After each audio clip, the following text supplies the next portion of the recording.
friend and colleague in this, especially in this book, Professor Archana Venkatesan, who is joining us from California, from Davis, California. The occasion of all this, and this is the publication of today of this extraordinary book that's just come out. This is the worldwide debut of Thomas's translation of the classic Tamil text, the Kural, Tirvalluvar's Thirukkural, and that will probably get said more smoothly by others involved tonight.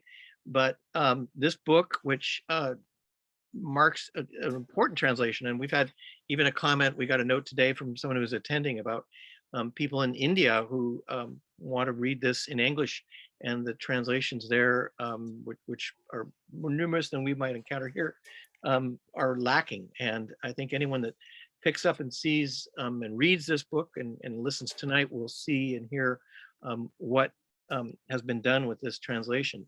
So tonight will be a part of Thomas and Archana talking about this book. Archana brings her own extensive background as a scholar. She wrote the introduction to this book, and which also includes a foreword by Andrew Harvey, who's long been involved in Thomas's work.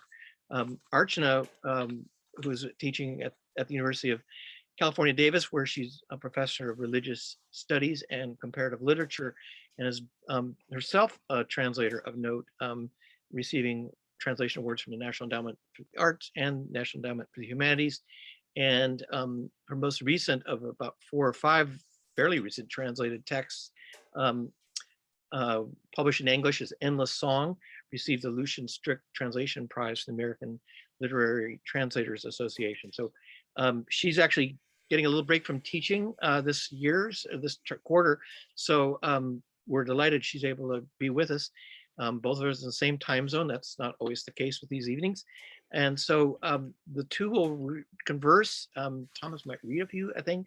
And in fact, I think we'll hear some Tamil itself before the night's over.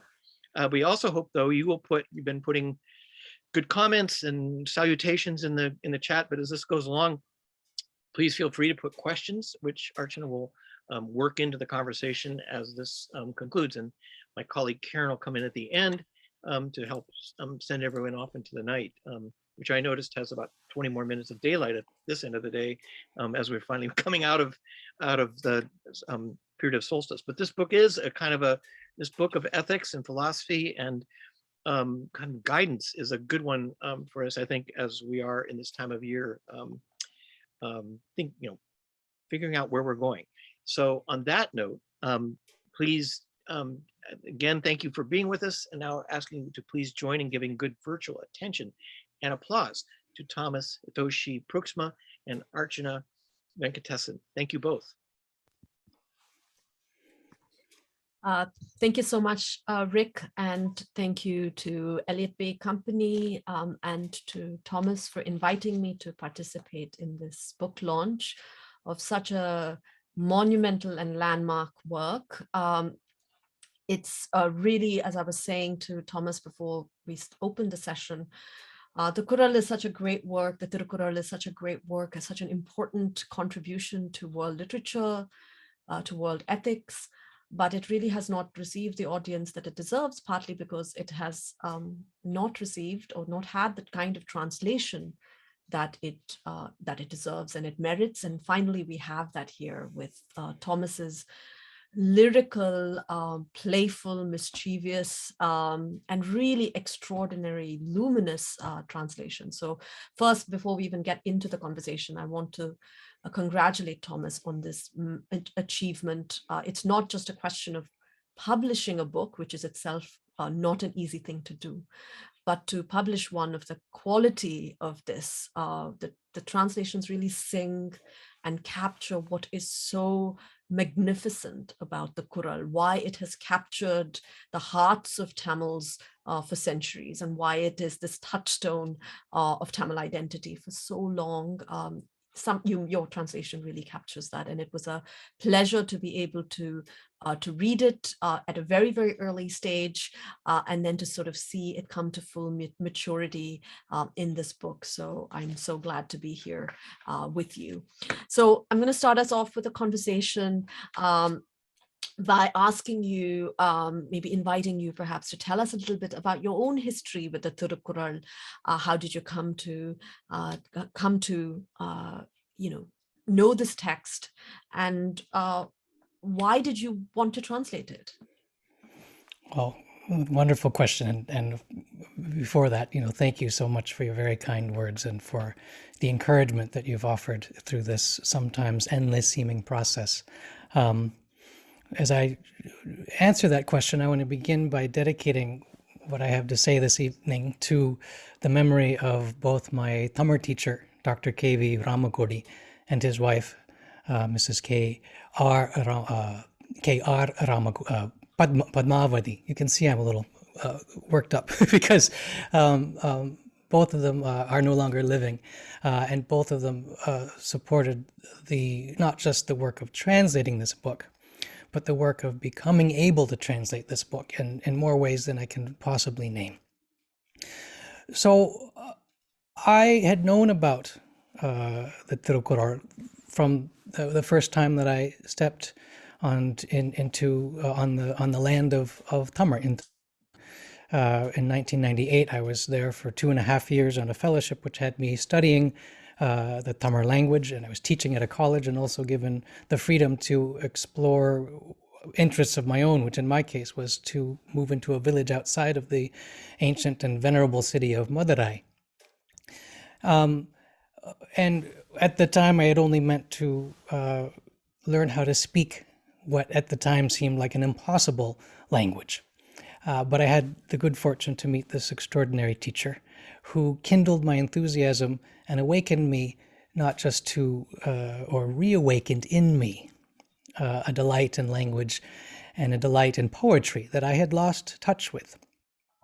And in 2003 and 2004, I found myself returning after several years of in-depth study, both in Tamil Nadu and also on my own in between trips. But in 2003 and 2004, I was back in India on a Fulbright grant, studying the relationship between land and language, land and literature, staying as a guest in my Tamil teacher's house during the week, and staying in this village that I had lived in on the weekends. And as part of that project, we read the Kural, because it has so much to say about not just the relationship between people and place or between language and land, but relatedness between everything, how everything relates. And so we read very carefully a very special edition. And in fact, I brought with me this particular edition.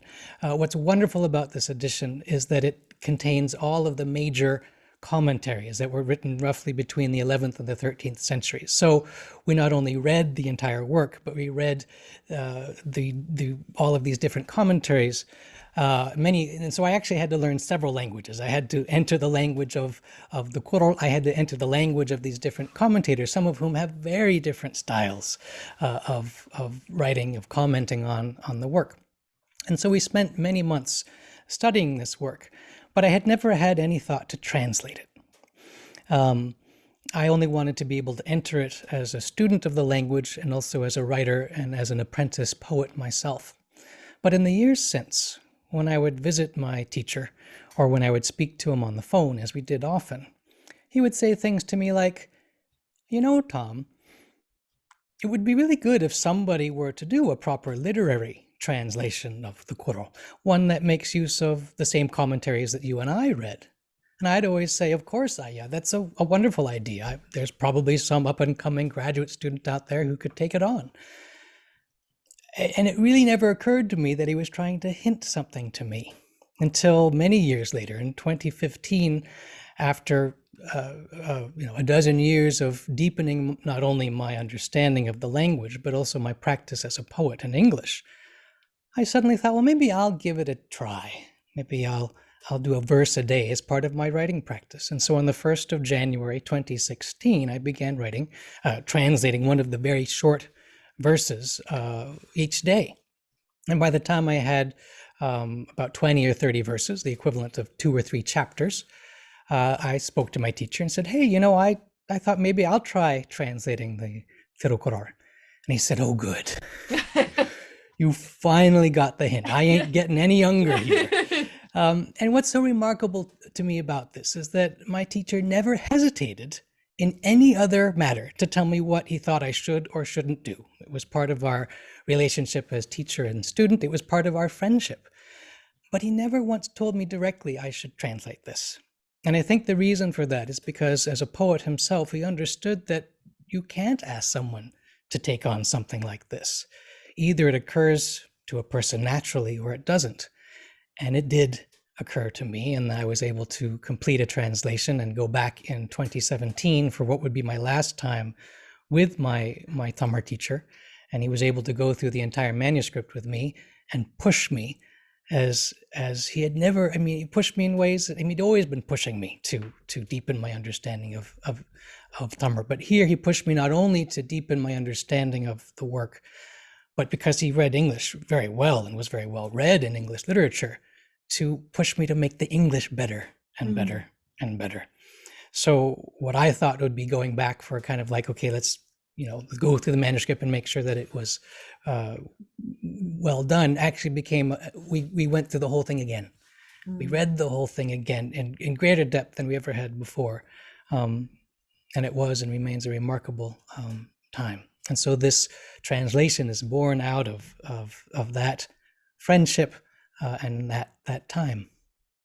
I mean, what an extraordinary story. I mean, it sort of interwoven with this very deep relationship. And as you said, the Kural is so much about relationships and about how one nurtures relationships to the land, to the people, to family, to kin, to friends, to teachers. So it's really fantastic that it's not this solitary endeavor that, you sort of sat down and one day you kind of were called to translate the Kural. Instead, it is itself, the translation itself seems to be echoing something of what the Kural itself is. I would like to sort of talk to you a little bit about the translation of the Kural itself, but I wanted to, because we have a very diverse audience here, I wanted to perhaps maybe give them a hint of what the Kural is. We talked a little bit about, and you said yourself, your venerable teacher said there's no good translation of the Kural. What is it about the Kural that makes it such a difficult text to translate? And what is the Kural, if you were to sort of give us very short summary of what it is and who the author is, what would you say to an audience that knows nothing about this book? Why should they read it? Not why should they read your translation? I can tell them that why they should read your translation. It's fabulous. But why should anybody care about this book? Why should you read it? That's such a beautiful and important question. And I'll see if I can be as succinct but as complete as I can, which is that it is a book of wisdom. But what that means in this case is it's unlike the structure of the book is probably the easiest way to begin, because it's unlike the structure of any other book that I know. It's a book of 133 chapters, and each chapter is on one aspect of life. So there's a chapter, for instance, on rain, a chapter on hospitality, a chapter on what it means to be a leader, a chapter on what it means to be an advisor to a leader, a chapter on the right time to do something, a chapter on the right place to do something, and so on. And so each of these chapters consists of 10 extremely short verses. We could call them couplets, but as I say in the preface to the book, in fact, they are less than couplets because they are really 1 5/8 of a line, more or less. They're a full line of what we could call 4 feet, more or less the equivalent of 4 feet, and then another line of 2.5 feet. So it's this exceedingly compact verse form. So every chapter has 10 of these verses, and so it's a kind of guidebook to how we embody wisdom. How do we practice wisdom in the nitty-gritty of everyday life, in the raising of children, in the act of farming, in the art of listening. And so it's a book which is a very practical book. It's a book of practical philosophy.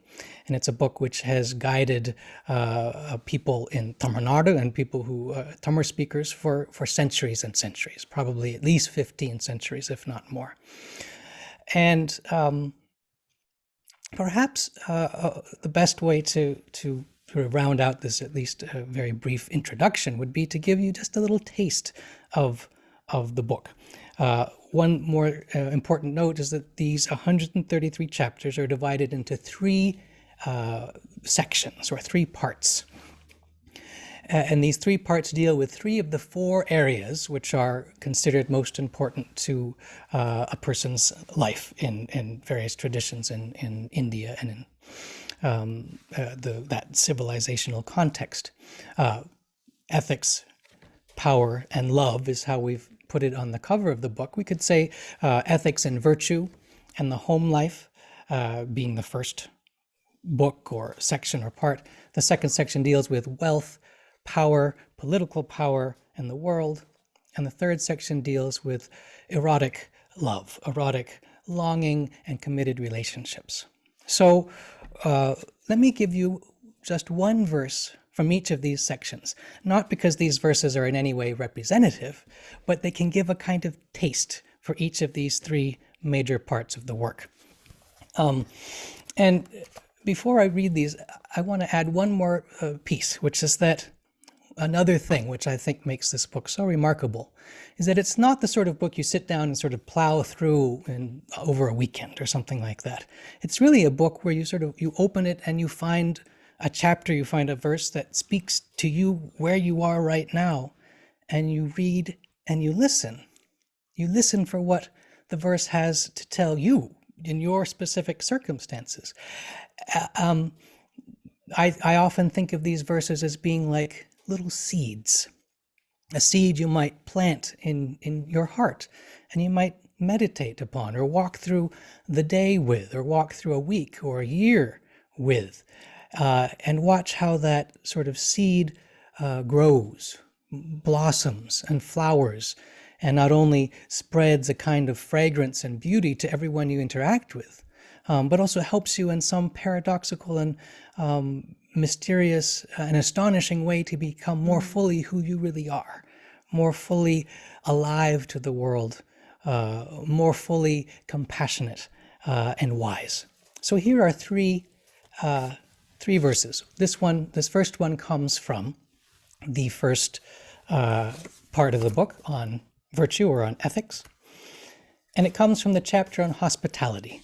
It's the 10th of the 10 verses on hospitality, and I wanted to share it because I first studied or started to learn about this verse, not from my Tamil teacher, but from his wife, my Amma, who was always such a gracious host to me and to my colleague Aparna Jain, with whom who studied at the same time with my teacher at the very beginning for several years.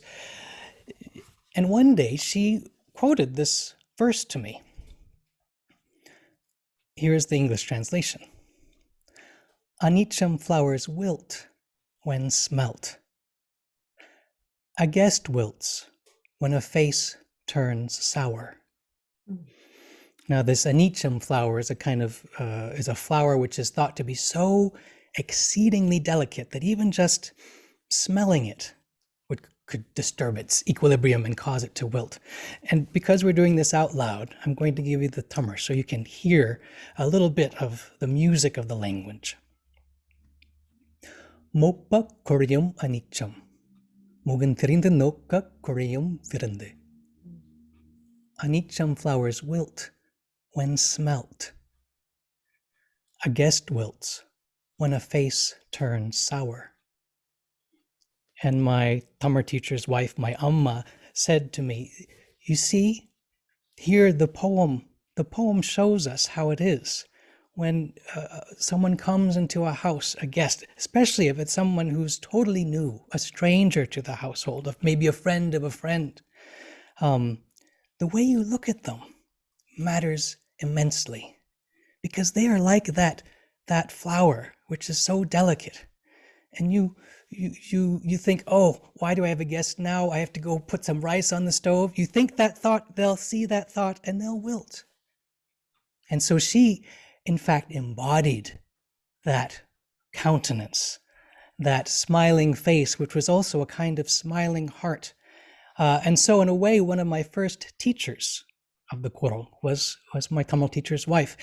And in fact, all through Tamil Nadu, I've had countless conversations with people who, from every walk of life, who at the right moment will pull a verse, a Kural, which is the name of this particular verse form, out of their heart, the memory bank of their heart, and say, it's like what the poet Tirvalluvar says, and recite that verse. So that's a taste of the section on virtue. Here's a taste of the section on what we could call wealth or power, the world of politics and economy. And this comes from the chapter on friendship. And it's the 5th verse in the chapter on friendship. Not presence, not birth, but feeling grants friendship its right. And this is a verse that I associate with my Tamar teacher, because although he was my teacher, he never acted like or aspired to be any sort of guru. He was really a fellow poet by the time that we finished our earthly journey. And he was a friend as well as a teacher. And the way he explained this verse to me was that friendship has a very particular feeling to it. Unarchi is the word in Tamar. And it's a feeling, it does not depend upon you being in the same place all the time, or even any time. It doesn't depend on you being born into the same community, into the same language, into the same civilization. No, it is just this, it is this feeling. And I remember even at the time that he was explaining this to me, 16, 17 years ago, the first time, I could feel that he was also talking about a feeling that he and I shared, and that I had come to share with the people in the village, for instance, in which I lived. I'll read the verse one more time. Not presence, not birth, but feeling grants friendship its right. Grants it its rightness, grants it the liberties that a friend gets to take with a friend. And so that's a taste of the second of the 3 parts. And here's a taste of the 3rd part, which interestingly enough has been not as frequently translated as the other 2. Because there have been times and places and where people have thought, oh, well, this book, this 3rd part is all about, it's about romance, it's about erotic love. That's not really connected in the same way to ethics and virtue, so we'll just leave it off. But it has some of the most astonishing poetry in it, and it has a lot more to do with virtue than it may appear on the surface.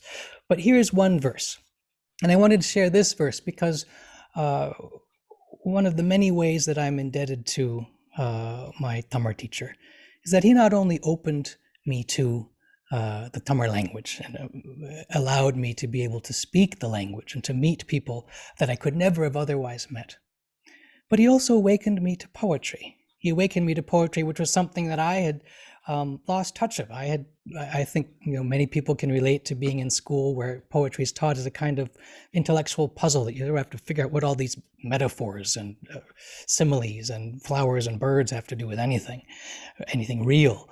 And for years, poetry was something that didn't speak to me. I knew it was important. I knew it was something that I should be interested in. But it was only, interestingly enough, when my teacher sort of initiated me, saying, now it's time for us to study written Tamar, and now it's time for us to study poetry. And he assigned to me a 12th century poet and had me memorize 25 of her poems. This is the poet Abbayar. And because there was enough time between the 12th century and the 20th century, the 21st century, that I couldn't understand the poems directly yet, but I could listen to them. I could hear them.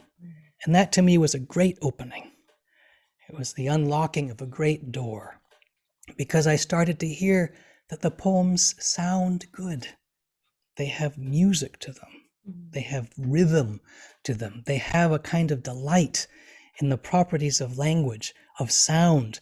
They have a delight in the world in them. And so the verse I want to share here from this third part of the book was a verse he shared with me long before I had even read any of the other verses.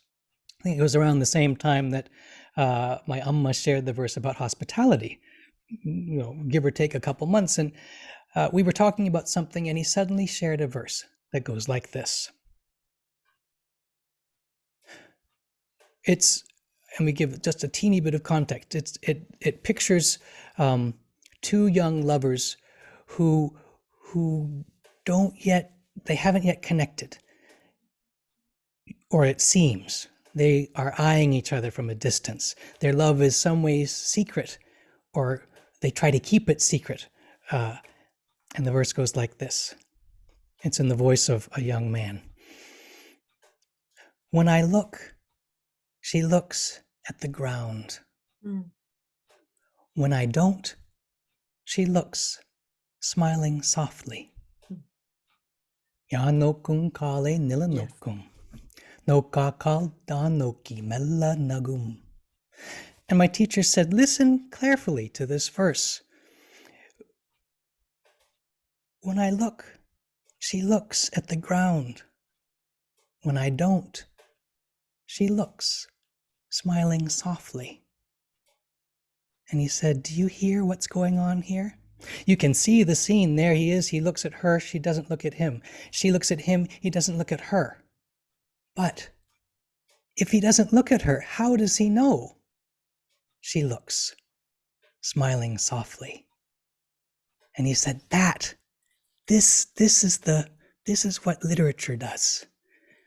Because without saying it, Tirvalluvar shows us that love, especially in these early flowering stages, is also about a kind of theater, a kind of deception, so that he looks at her without seeming to look at her.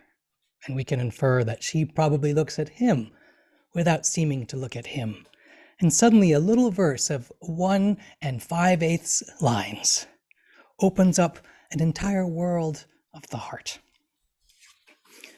So that's a little taste of those 3 parts.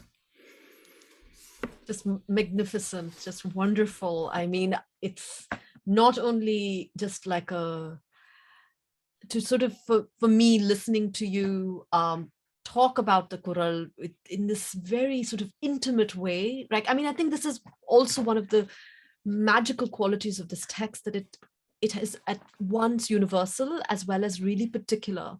So it has all of these universal things to say about hospitality, about friendship, about loss, about how to be a good king, and all of these things that we think of as universal concerns. But it also has this amazing quality to shape shift or to mold itself to the particularities of not just a moment, but to a specific person. And that's something that has come through so beautifully in your own account, because your encounter with the Kural, or the encounters with the Kural, is inextricable from this really deep, beautiful relationship with your teacher and actually, I should say, your 2 teachers, your Amma and Professor Ramakoti.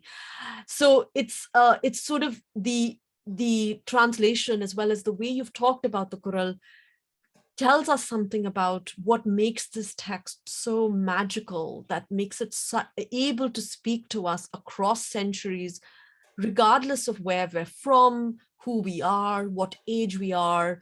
It has this ability to really transcend difference. And I think of how important that is in this moment where there is so much strife around the world, and it is so difficult for us to form those bonds, especially now in this time of social isolation and physical distancing. It's so hard to we want the stranger to come to our house. We want to be able to offer that hospitality, and the Kural verse allows us to then reflect on it. So thank you, Thomas, for such a meaningful and deep and sort of inviting us not just into the Kural, but into your experience, into your unarchi of the Kural. I think that is so special and really brings alive the text for us.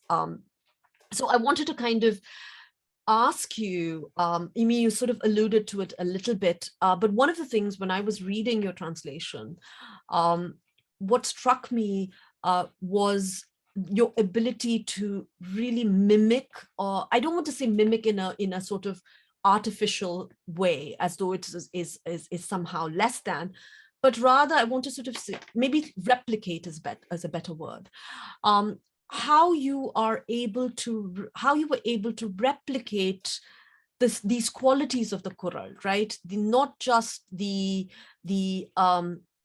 playfulness of the language, the ability, the very short form, the very condensed, compact form that it has, but how you were able to replicate the musicality, the orality, the sonic qualities of the Kural, which is such an enduring and I think striking. It's one of the things even when you don't understand it, you hear it. And you also, of course, even if you can't read the text, you see it visually because of the letters. It just looks like the same word repeated over and over again with just very subtle variation. So there's a kind of visual and oral quality to it that is very striking. So I wanted to maybe ask you to tell us a little bit about your process of how you got to this form. How did you translate it? What was your inspiration? I mean, the fact that you are yourself a poet is a huge, I think, contribution, a contributing factor to why we get such a luminous translation of the Kural. But I also wanted to maybe get, as a translator myself, I'm interested, for you to open the secret compartment a little bit and tell us a little bit about how you got here. Like, what were the choices that you made? What were some of the obstacles? Like, what did you sort of break your head over? Like, what did you have to sort of give up on? What did you compensate? The kinds of things that those of us who are translators spend many pleasurable hours thinking about. Oh, these are beautiful, beautiful questions. And, as you were speaking, the image came to me of sort of somebody who's at the end of a long and arduous journey, almost like a warrior at the end of a battle. But I was imagining, I've sort of made it to the end and now I've survived and I can tell the tale. And this gives me a way to respond. You mentioned earlier the question about why a new translation. Why take this project on? And so I think in talking about my aims as a translator and my process, I can also touch on that question about why translate this work again, which has been translated. It's the most translated work of Tamil literature, at least according to some of the sources I've read. And yet, it is not very well known. And my sort of central observation is that the vast majority of translations have read each verse and have come to an understanding of the meaning, quote unquote, meaning of that verse. And then they translate that meaning. And since they're often not poets, they sort of translate it in short lines that look short, but they don't have any of the sort of poetic qualities. And so what I most wanted to convey, what I took the most pain take the greatest pains to convey, was something of not just the meaning of the poem, because of course that was central and important, but beyond that, the experience of the poem, the experience of hearing it out loud, or the experience of reading it or reciting it out loud, and the play of consonant against consonant, the play of vowel sound against vowel sound, whether in a kind of harmony or in a kind of counterpoint. All of these things were centrally important to me. And so I made several decisions.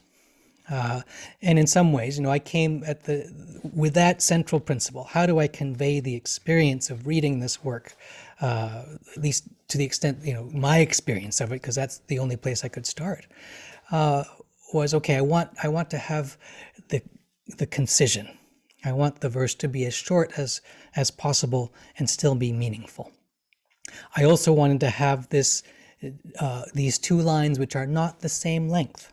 The first translation into English by G.U. Pope, at least he tried to make the verses into a kind of poetic utterance, and he end-rhymed them, and he makes these very long lines that are usually more or less the same length. I wanted to do something different. I wanted to capture how there's a kind of, what's the word?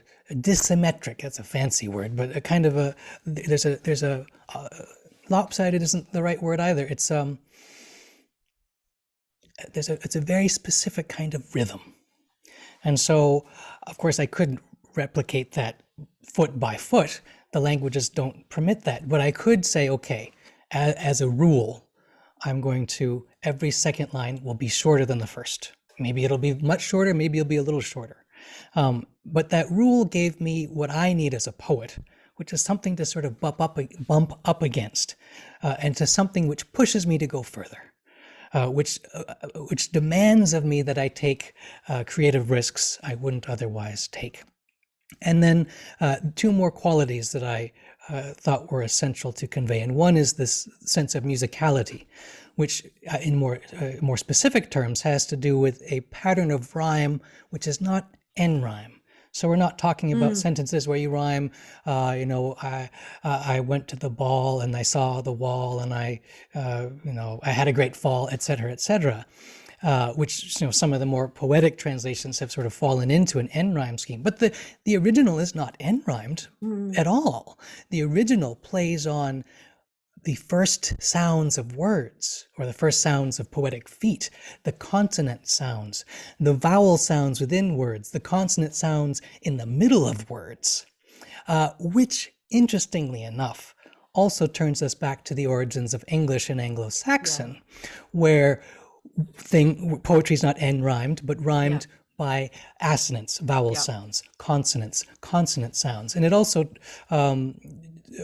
my apprenticeship as a poet was under, through their work, poets such as Emily Dickinson, Denise Levertov, Hayden Carruth, W.S. Merwin, Wendell Berry, Sam Hamill, all poets who also understood at the depths of their heart the play of consonants, the play of vowel sounds.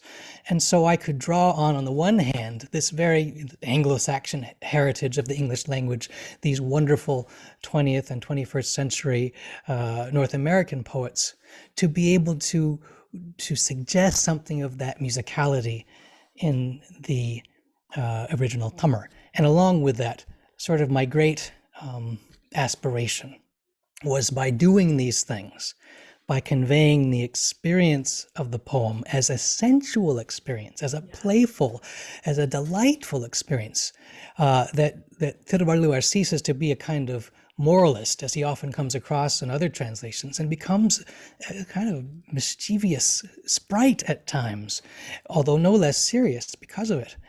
And so that we end up with verses which are open.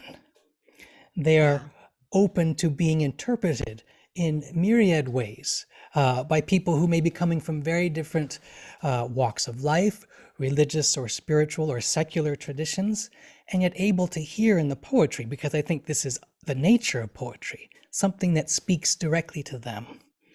And so that's a little glimpse into what I've my approach to translating this untranslatable and yet conveyable somehow book. Well, I think you've succeeded. I mean, it's a real tour de force, Thomas. I think that sonic quality, I think one of the things that you're successful in conveying, which is, I think, also something that has been lost, is that Tirvalluvar is revels in language. He revels in all the possibilities that language has to offer, that Tamil has to offer. This is a work of Tamil ethics. It's a meditation on Tamil life, but it is also a celebration of Tamil as a language. Like, he just mines it for all of the richness. It's like, look at what Tamil can do. Right. And as you well know, Tamil has a long history of doing things with very, very short verse forms, right? If you look at the earliest, like whether you talk about the Aingurunuru or you're talking about even the longer Sangam poems of the Purananur or Ahananur, it revels in the ability to condense things. And it's almost as though somebody challenged Tirvalluvar to say, okay, how short can you make it and how beautiful can you make it? And he's like, okay, I can, let me show you. And he just, verse after verse, he's just able to kind of, and he seems to really kind of go into a different zone in the desire, love part. It's just it's like he's almost like don't want to say he's a different poet, but it's a completely different side of him that you see as a poet.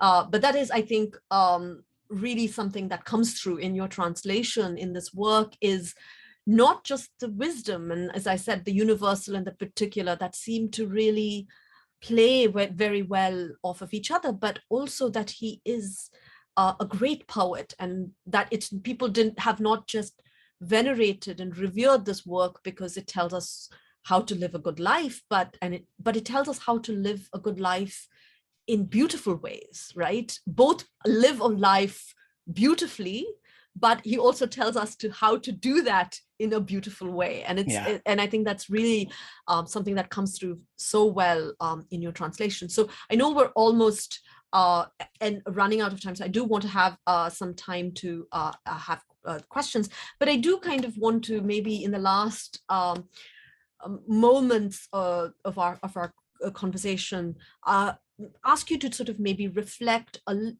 two sort of parts of it. One is, what do you think the Kural has to offer to us in the present moment, right? How do you read the Kural now in the 21st century? And secondly, how has this work of ethics shaped your own ethics, your own sort of world? How is working on the Kural over these last almost decade shaped your own ethics in the way you live your life? So I'm going to sort of stop there and look at the chat to see what questions have come up. Sure, those are beautiful questions. And I'll see if I can't be compact in my answer as well. Three things I think make this work particularly relevant for our present moment. One is its deep ecological sensibility. It is a note, or even better, a current throughout the entire work, an understanding of our interrelatedness with the earth beneath our feet, and the clouds above, and the rain that comes down from above. And so there's an extraordinarily practical and profound understanding of our interrelatedness with the natural world and with each other. The second piece has to do with its wisdom about politics, and the very insightful understanding of what it means to be a leader, and that really I can apply to anybody who is in a leadership position anywhere, whether it's the leader of a family or the leader of an organization or a politician of some kind. But maybe the third piece is the most important, which is that because of this playfulness and because of the poetry, the music of the language, the music of Tirvalluvar's wisdom, these large issues are never lost on the particular individual life. That in some ways the Kural celebrates the possibility of the depths of our hearts and our own sufferings and our own joys being part of the grand cosmic dance, the grand cosmic interplay of earth and sky. And it offers things to us, I think, that we need more than ever. And as far as my own ethics and how this work has shaped my own ethics, there are three things that occur to me for this too. One has to do with something that you said, Archana, in your wonderful introduction about how the work celebrates a thoroughly well-lived and complete life. And that doesn't mean that a person reads the whole book and lives by every single verse, but there's a way in which the verses, that if you listen, and you listen to those particular verses that pertain to you, there's the offering or the inspiration that you might bring a wisdom, a playful wisdom into every aspect of your life. from your most intimate relationships to great matters of the world and of politics. Yeah. There is also a verse, and I want to share one more verse in the Tamar because I think it speaks to this playfulness. It's one of the very first ones I memorized long before I sort of undertook to study the work seriously. I mean, in depth. I'll do it in Tamar first so you can hear the wordplay. Listen for the undru and nundru sounds. Nandri marappada nandrandru. Nandallada andre marappada nandru. Forgetting good done is not good. Forgetting at once what is not good, good. And it's a verse that caught me 22 years ago, precisely because of this playfulness. And then it caught me because of what it had to say. It basically says, somebody does something good to you, never forget that, which is fine. Except he goes on to say, and that bad thing, that not good thing that somebody does to you, forget it today, right now, at once. And I thought, what are you talking about? You want me to forget injustice? And of course, I would go on to see that Tirvalluvar is supremely interested in questions of justice, of rightness. He has plenty of things to say about corrupt rulers, for instance. And yet, the wisdom here, which it's a verse which comes from the section on ethics and on virtue, has to do with where do we place our hearts? Where do we allow our attention to dwell? Do we dwell on that thing that wronged us and sort of consume ourselves in that? Or do we dwell in the possibility of goodness and therefore act in such a way that goodness abounds? Yeah. And so for 22 years, I've been walking with that verse, and it continues to open to me, which is the last piece I wanted to share, comes particularly out of this translation process, which is that just as these verses have a kind of openness, they also not only teach, but embody a kind of openness, which I have found myself wanting to aspire to the depths of my being. And so I'll close this little part of our conversation with the first verse on the chapter, having kindness. From openness to all people, the practice of kindness comes easily. Mm-hmm.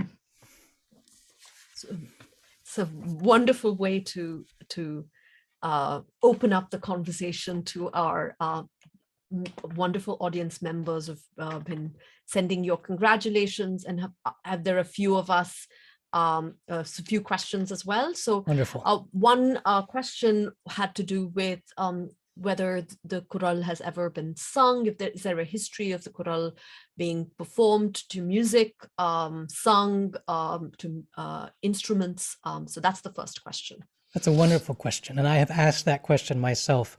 I found that there was an initiative maybe 6 years ago where there were some very famous South Indian Carnatic as well as cinema vocal artists who were singing some selected verses. I don't know how far that project got. I don't myself personally know if there's a long history of such a tradition. I wouldn't be surprised if there was. I just am not aware of it yet. But I do want to say that in last month, in December, there was a wonderful performance by an organization on the east side, I think it's in Bellevue or near Bellevue in the Puget Sound region, called Temple of Music. And as part of an event at the Town Hall Seattle, they composed 2 pieces inspired by verses from this particular, from the Kural and from this particular translation. And I think it would be a lovely thing to continue exploring both the traditions of singing verses as well as, what would it be like to sing a verse from this work today? Yeah, exactly. I mean, music, and there is an inherent musicality. It lends itself to that. Yeah. We have another question that's more sort of specific about your process. Like, the practical aspects of the writing, revising, reviewing, and editing, how did you approach that on a day-to-day basis? So it was constantly evolving, but the sort of a general sketch would be that I would take each verse and I would sit with it in the tummer for as long as I could, saying it out loud, rereading all of the different commentaries, and then sketching out possibilities in English. And the sketching process sometimes would take me, it might take 2 or 3 drafts. There are some verses I literally have, hundreds of different versions, Yes. and all of which get thrown out until finally either one shines or one is the least bad of the bunch, because I am happier with some verses than others, and then it's this paradoxical, alchemical like process of slowly bringing each verse and the verse as a whole, step by step, towards something that feels right, that sounds right, that captures at least something of the flavor, the essence, the sensual and sonic qualities of the original.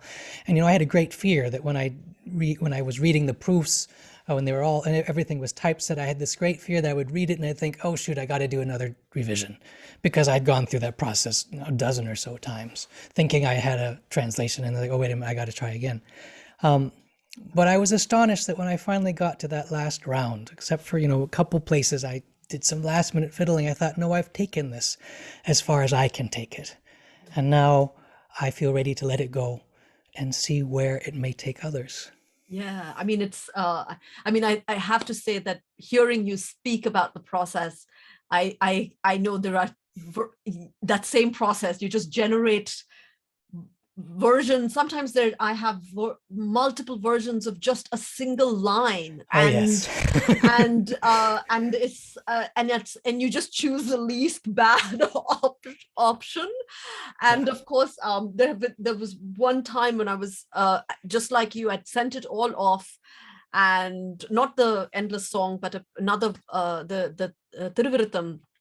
And I wrote to my editor and I said, I have decided after reading the whole translation that I'm going to rethink the whole thing and I'm going to start from scratch. And thankfully she was like, no, talked me off the ledge. But that's a very, I think, familiar feeling for translators. Yeah. It's hard to let go of something that you've lived with. And also, especially for you, it's so embedded in this memory scape as well. And so it's this offering to your teacher. So you want it to be as perfect as it could possibly be. And so that's really, that really spoke to me. I kind of was like, yes, I hear this. This sounds very, very familiar to me. So we've got a couple of questions about how you came to be drawn to Tamil. Like what made you, how did Tamil seduce you? That is a fabulous question. I'll tell you 2 versions of an answer. One version is that when I was graduating from college in 1998, I had my life planned out for me. I was going to go to Mexico. I was going to study Spanish, and I was going to live in a village, an indigenous community, and that was what I was going to do. And I applied for a fellowship, and I was a semi-finalist for this fellowship.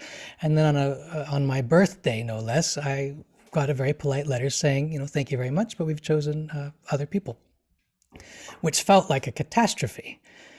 And at the same time, there was this other fellowship that would take me to South India for 2 years. In my case, it turned out to be 2.5 years, and to study Tamil and to teach English and to explore whatever I might want to explore.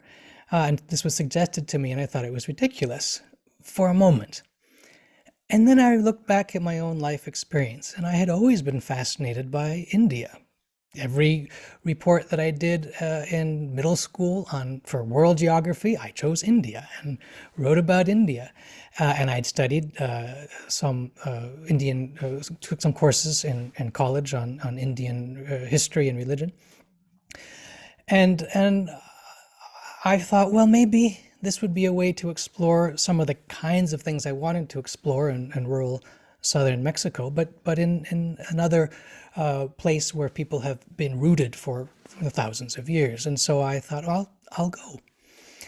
That's one version of the story. Here's my Tamil teacher's version of the story. We're sitting in his house, myself and Aparna Jain and my teacher and Amma, and she's serving us because we always ate. We would eat before we studied, or we would eat after we studied. Sometimes we ate and we didn't even get around to studying if it was a festival day or some special occasion. But this is maybe the first or second month of our studies, and we were eating quietly. And then my teacher looked up at us and said, "Did you imagine a year ago that a year from now you would come to South India, to Tamil Nadu, to Madurai, to study Tamil here with me?" And we said, "No, sir, we had no idea a year ago. I certainly didn't." And he kind of chuckled to himself and he said, "Well, this is what we in our tradition call fate." And he proceeded to continue eating his meal. And there was a way in which, in some ways, I, over the years, have come to understand not only what he meant and what Tamar can mean with this English word that we might translate as fate, but there was a sense in which, forces perhaps beyond my control, or my rational control in any case, were guiding me to a very particular and peculiar and nourishing friendship with this, not just with this wonderful family, but with this extraordinary language. That's what I can say. Well, I mean, surely there is some alchemy there that allowed, the end, not the end product, but one of the products of this relationship, this whatever magic made you end up in Madurai instead of, southern Mexico, as the product, which is the Kural itself. I mean, there are some mysteries that are best left as mysteries. Now, I wanted to perhaps end with one question from somebody who's asked if you're drawn towards modern Tamil literature.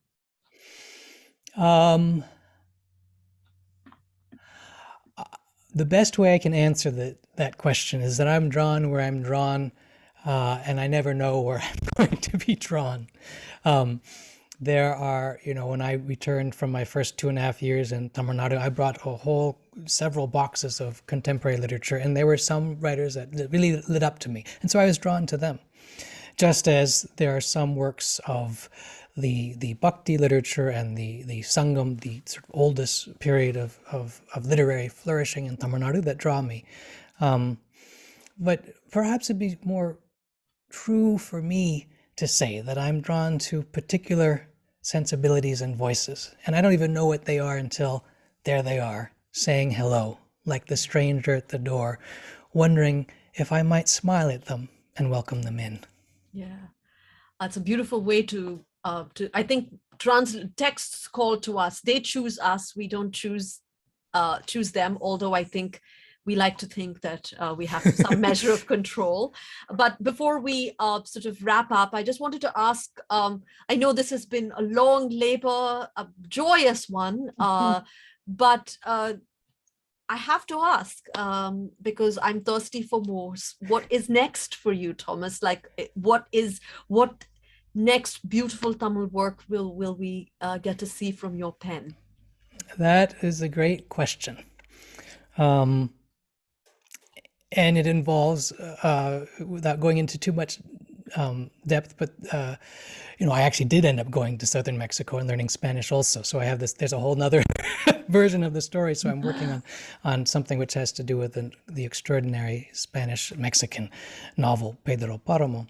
And there's a book that I've written on, which is currently in the hands of my agent, who I think is here, so hi, Malaga, on the experience of living in a yurt, where my husband and I have lived for now more than a decade. Wow. But I will say that there are this openness that I was speaking about earlier. There are a couple poets, one in fact contemporary and one much older, which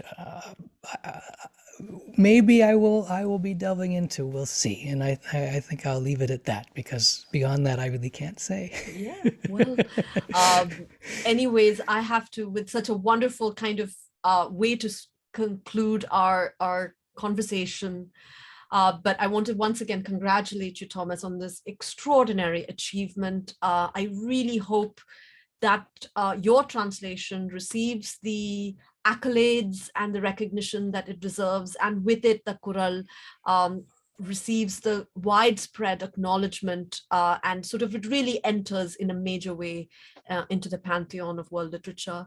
I want to thank everybody for joining us today as well, and for Thomas for inviting me to be a part of this book, and for inviting me to be part of this conversation and to celebrate this occasion with you. As one of the people on the chat has said, this is really a book for our times, a book for us to reflect on kindness and love, on relationship, on how to make a better world and make better selves first in order to make a better world. And so thank you for this really generous and treasured gift that you have given us. And thank you so much for being here with me and for writing your extraordinary introduction. And thank you to everyone who came to be with me to celebrate this, the appearance of this translation in the world, and particularly also to Elliott Bay and to Tasveer for hosting, for co-presenting this this evening. Thank you both so much for this wonderful program. I can't think of a better way to start 2022, this challenging year. And so thank you, Archana, and also Thomas. Thanks to everyone who has appeared tonight. We have copies of the Kural translation at Elliott Bay now. We're glad to send them to you and hope to see you again sometime soon in person. And Thomas will come by and sign as soon as he can get to us. And so we're hoping that that's soon. So stay safe, all of you, and good evening.